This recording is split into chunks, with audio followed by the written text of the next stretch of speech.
क्या कभी आपने सुना है कि कोई शख्स मरने के बाद अपनी मौत की वजह बता दे?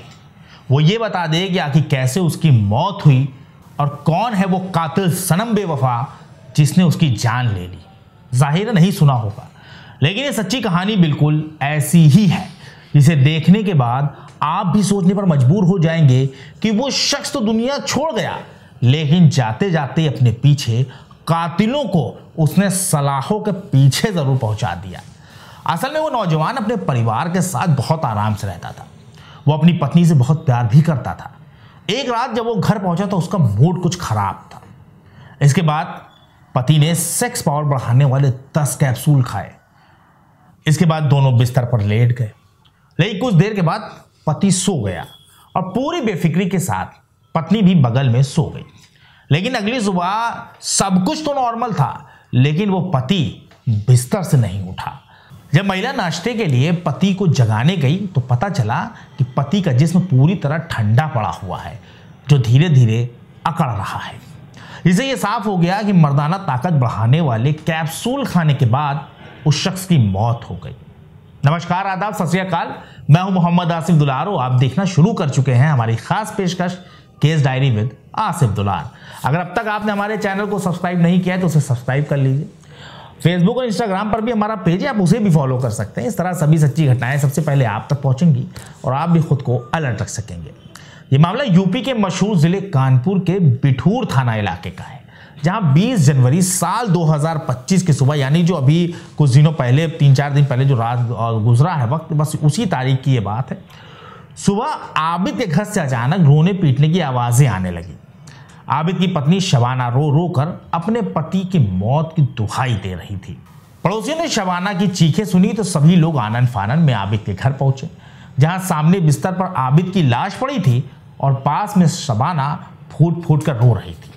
पड़ोसियों ने ही मामले की जानकारी पुलिस को दे दी। कुछ देर में ही पुलिस भी मौके पर पहुंची। पुलिस ने जांच शुरू की तो आबिद की पैंट की जेब से एक दवा का रैपर निकला। ये 10 कैप्सूल का रैपर था, जिसमें से 10 के 10 कैप्सूल गायब थे और ये कैप्सूल कोई और नहीं बल्कि सेक्स पावर बढ़ाने वाले थे। पुलिस ने कैप्सूल का रैपर शबाना को दिखाते हुए पूछा कि ये कैप्सूल इन्होंने कब खाए, जिस पर शबाना ने रोते हुए बताया कि कल रात आबिद ने सारे कैप्सूल एक साथ खा लिए, जिसके बाद वो सो गए और कुछ देर के बाद मैं भी सो गई, लेकिन आज सुबह ये उठ नहीं रहे। सारा मामला शीशे की तरह साफ हो गया कि आबिद की मौत सेक्स पावर बढ़ाने वाले कैप्सूल के ओवरडोज से हुई है। पुलिस ने आबिद की लाश का पंचनामा भरा और फिर उसे पोस्टमार्टम के लिए भेज दिया। कई घंटों के बाद आखिरकार पोस्टमार्टम हो गया और लाश को परिवार के हाथ सौंप दिया गया। परिवार, खानदान और आस पड़ोस के लोगों ने मिलकर आबिद की लाश को पूरे रीति रिवाज के साथ कब्रिस्तान में दफन किया। उधर दूसरी तरफ पति की मौत के बाद से पत्नी शबाना सदमे में थी। पुलिस ने भी कहीं ना कहीं ये मान लिया कि आबिद की मौत दवाओं के ओवरडोज से हुई है, लेकिन एक शक भी था, आखिर कोई इंसान इतनी सारी गोलियां क्यों खाएगा। लेकिन शबाना की हालत को देखते हुए पुलिस उससे कुछ पूछ नहीं रही थी। आबिद की लाश को दफन कर दिया गया। सभी लोग अपने अपने घर लौट गए और शबाना की जिंदगी और उसका घर दोनों मातम में डूब गए। इसी बीच बिठूर थाना पुलिस के पास एक लेटर पहुंचता है। वो लेटर आबिद की पोस्टमार्टम रिपोर्ट थी। एसएचओ नॉर्मली रिपोर्ट खोलते हैं और उसे पढ़ने लगते हैं। शायद वो भी ये जानना चाहते थे कि आखिर ये सेक्स पावर बढ़ाने वाले कैप्सूल की ओवरडोज ने बॉडी के कौन कौन से ऑर्गन डैमेज किए थे जिससे आबिद की मौत हुई। लेकिन रिपोर्ट में जो खुलासा हुआ उससे पुलिस के भी पैरों तले जमीन खिसक गई, क्योंकि रिपोर्ट में सेक्स पावर की दवाओं का कोई जिक्र नहीं था, बल्कि रिपोर्ट में साफ साफ लिखा था कि आबिद की मौत दम घुटने से हुई है, जिसके लिए उसका गला दबाया गया था। रिपोर्ट पढ़ते ही पूरा मामला सिक्के की तरह पलट जाता है। शबाना सदमे में थी, लिहाजा पुलिस उससे कोई पूछताछ नहीं करना चाहती थी, लेकिन पुलिस ने पूरे परिवार समेत कई लोगों के मोबाइल नंबरों को सर्विलांस पर डाल दिया। इसी बीच पता चला कि आबिद की पत्नी शबाना की एक अनजान नंबर पर अक्सर बात होती है और वो नंबर रेहान नाम के नौजवान का है, जो कि उम्र में शबाना से 20 साल छोटा है।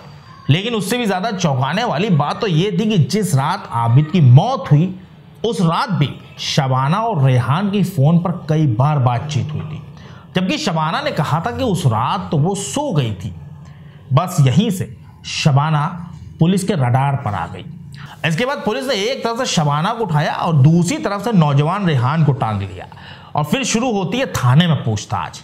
पूछताछ के दौरान दोनों लगातार खुद को बेगुनाह बताते रहे, लेकिन कुछ देर के बाद दोनों ने पोपट की तरह बोलना शुरू कर दिया और कत्ल का सारा काला चिट्ठा खोल कर रख दिया और सेक्स पावर बढ़ाने वाली दवाओं की सच्चाई का भी खुलासा किया।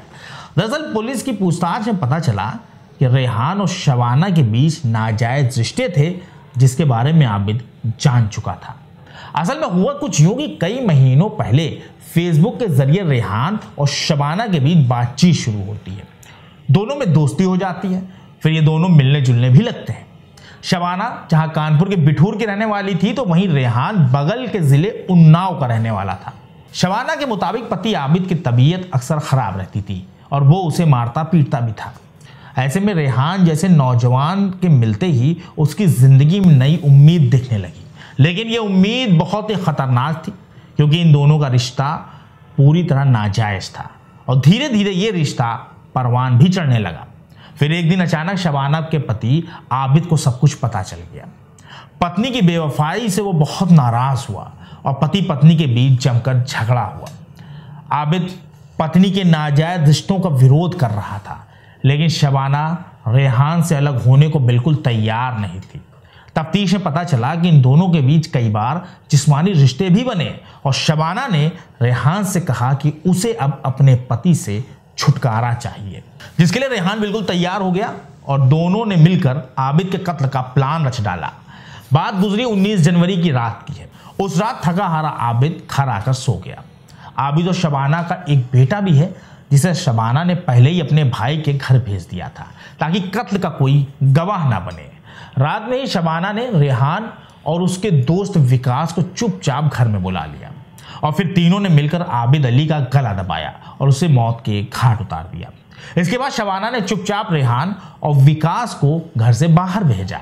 शबाना ने उसके बाद सेक्स पावर बढ़ाने वाले कैप्सूल के खाली रैपर को आबिद की जेब में रख दिया और खुद वापस आकर आबिद की लाश के बगल में लेट गई। वो रात भर आबिद की लाश के बगल में सोती रही और अगली सुबह दवा के ओवरडोज की कहानी सुनाते हुए पूरा नाटक रच डाला। इस खबर को दिखाने का हमारा ये मकसद बिल्कुल भी नहीं है कि हम आपको डराएं। हम बस ये चाहते हैं कि नाजायज़ रिश्तों से जितना हो सके उतना हम सबको बचना चाहिए, क्योंकि नाजायज़ रिश्ते और धोखे का परिणाम हमेशा विनाशकारी होता है। अपने संबंधों में पारदर्शिता बनाए रखना बहुत ज़रूरी है। झगड़े या आपसी वादों को सही ढंग से हल करें। क्रोध और प्रतिशोध में लिए गए गलत फैसले अक्सर जिंदगी बर्बाद कर सकते हैं। सोशल मीडिया के गलत उपयोग से बचें। अनजान लोगों से जुड़ने और गुप्त संबंध बनाने से हम सभी को बचना चाहिए। अपराध कितनी ही चालाकी से क्यों ना किया गया हो, सच एक न एक दिन सामने आ ही जाता है। कानून का डर ही अपराध रोक सकता है। कोई भी कदम उठाने से पहले अपने परिवार और समाज पर पड़ने वाले प्रभाव के बारे में जरूर सोचें। गलतियों से सिर्फ व्यक्ति नहीं बल्कि पूरा परिवार बर्बाद हो जाता है। बिल्कुल ऐसा ही शबाना, आबिद और रेहान के परिवार के साथ हुआ है। जाहिर सी बात है, आबिद का कत्ल हो गया, जिसके कत्ल के आरोप में शबाना इस वक्त जेल चली गई। वहीं कत्ल में जो साथ दिया रेहान ने, वो भी जेल चला गया और रेहान का दोस्त विकास भी सलाखों के पीछे है। ऐसे में हम लोग को ये समझ लेना चाहिए कि नाजायज रिश्तों की शुरुआत बहुत ही खुशनुमा हो सकती है, लेकिन उसका अंजाम हमेशा खौफनाक ही होता है। आपको हमारी पेशकश कैसी लगी, इसके बारे में कमेंट सेक्शन में जरूर बताएं। बहुत जल्दी एक सच्ची घटना के साथ हम आपके सामने हाजिर होंगे। तब तक के हमारी पूरी टीम को इजाजत दीजिए और अपना ख्याल रखिए।